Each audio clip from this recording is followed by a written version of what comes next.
A paz do Senhor Jesus Cristo. Hoje eu vou estar trazendo aqui uma palavra que se encontra no livro de Esther 4, a partir do 11. Livro de Esther 4, a partir do 11.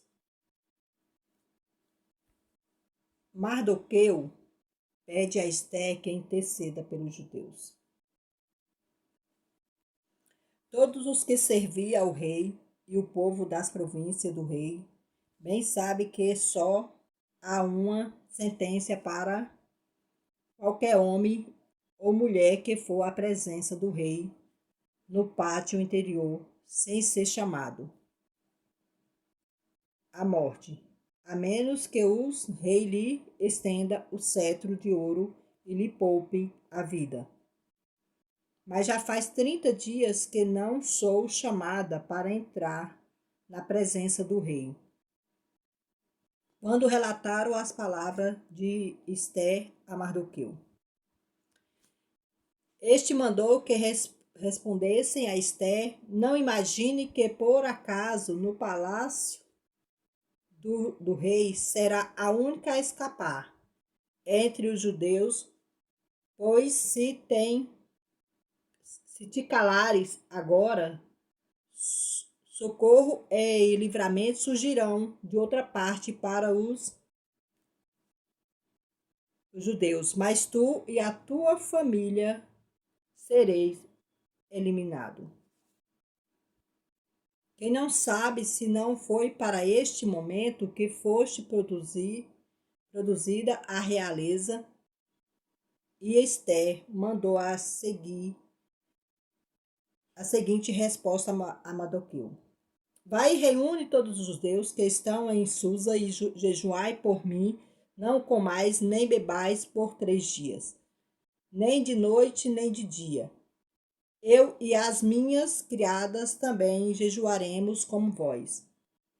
Depois irei à presença do rei, ainda que isso seja contra a lei. E se for preciso morrerei. Essa palavra está falando sobre o extermínio do povo de Deus. O Naamã, ele fez um decreto lá e pediu para o rei para exterminar aquelas pessoas, porque aquelas pessoas que eram judeus não se curvava e adorava a Deus, não se curvava diante do rei. Só que as pessoas que eram judeus, ela não queria o mal do rei.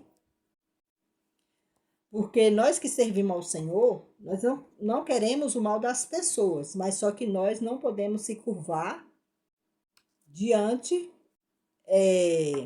de outros deuses, adorar outras crenças, e também que nós também não podemos se dobrar diante dos nossos problemas. E houve esse decreto, e Mardoqueu mandou falar para Esther, para interceder diante,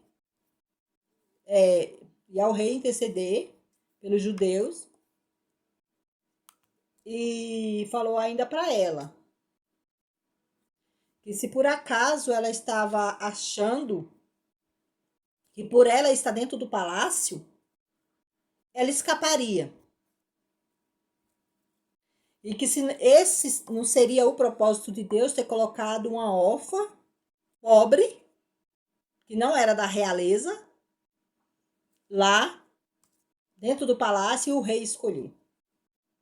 E nós sabemos que o rei era casado com a Vasti porque ela não aceitou o chamado dele diante dos amigos dele, que ele estava numa festa, ele chamou e ela também estava numa festa com as amigas dela. Ela não quis se apresentar por causa disso, que era uma afronta contra o marido. Ela não foi, ele pegou e não aceitou mais ela como sua rainha, sua esposa.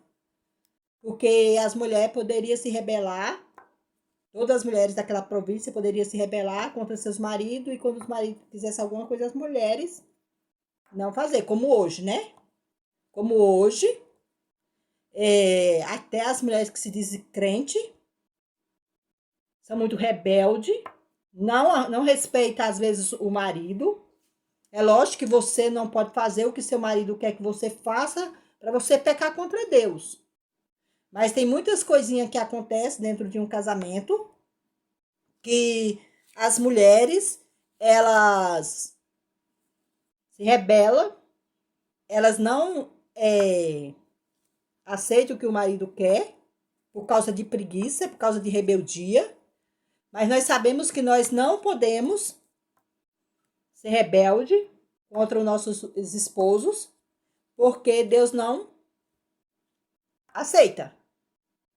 E o nosso esposo, ele é a cabeça da casa. E nós somos o corpo. Nós não estamos para ser pisada pelo nosso esposo, porque Deus nos tirou da costela. Então, para nós andar lado a lado com o nosso esposo, mas que nós venhamos ser submissa a nossos esposos. Aí ele falou, se por acaso, se ela não intercedesse diante dele, se ela seria poupada. Se não era um propósito de Deus. E que se ela não intercedesse, Deus usaria outros meios para dar o livramento para eles. E Deus, ele é Deus de livramento. Muitas das vezes nós queremos as coisas do nosso jeito, mas não é nada do nosso jeito. É do jeito que Deus quer. Porque ele quer nos lapidar. E nós sabemos que Amã, ele fez aquela forca, e aquela forca serviu para ele e para seus filhos. Então não trame nada contra os seus irmãos. Não trame nada contra os seus inimigos. Porque aquilo que você trama pode se virar contra você. Porque Deus é um Deus que tudo ele vê. Não há nada em oculto nem escondido que Deus, ele não resolva. E eu costumo falar que tudo que acontece tem os dois lados da moeda. Jamais você pode ver só um lado, você tem que ver os dois lados. E orar para o Senhor resolver.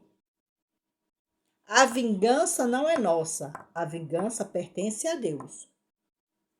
Que Deus te dê muita força, que Deus venha restaurar a sua vida espiritual, sentimental, financeira e familiar. Que Deus te abençoe grandemente, te livre e te proteja de todo mal. E que em nome do Senhor Jesus Cristo, nessa manhã, eu profetizo as bênçãos do Senhor sobre a sua vida. Mas a nossa vitória vem da parte do Senhor. Ele é o único que pode fazer milagre em nossas vidas. Ele é o único que pode fazer justiça nas nossas vidas. Então, ore, jejue, vigie, que a sua vitória está próximo de chegar, em nome de Jesus. Pai amado, Pai querido, nesta manhã, Senhor, eu te apresento, Senhor, cada uma das pessoas que vão ouvir essa oração. Deus, que a palavra venha ser resposta do Senhor para cada um deles. Deus, livra, o proteja de todo mal. Deus, visita, Senhor, os filhos, os esposos, Senhor. Visita as esposas, Senhor, nessa manhã. Deus, visita o órfão, a viúva. Visita os necessitados. Deus, o Senhor é o Deus de perto e é o Deus de longe. Deus, onde nós não podemos ir, Senhor, mas o Senhor pode estar indo. Deus, o proteja, Senhor. Deus, dê sabedoria, Senhor. Para os teus servos, Pai, está continuando te buscando em espírito e em verdade. Pai, o Senhor é o grande eu sou da minha vida e da vida dos teus servos. Deus, livra e o protege de todo mal, em nome do Senhor Jesus Cristo. Eu encerro esta oração em nome do Pai, do Filho e do Espírito Santo. Fica com Deus. Amém.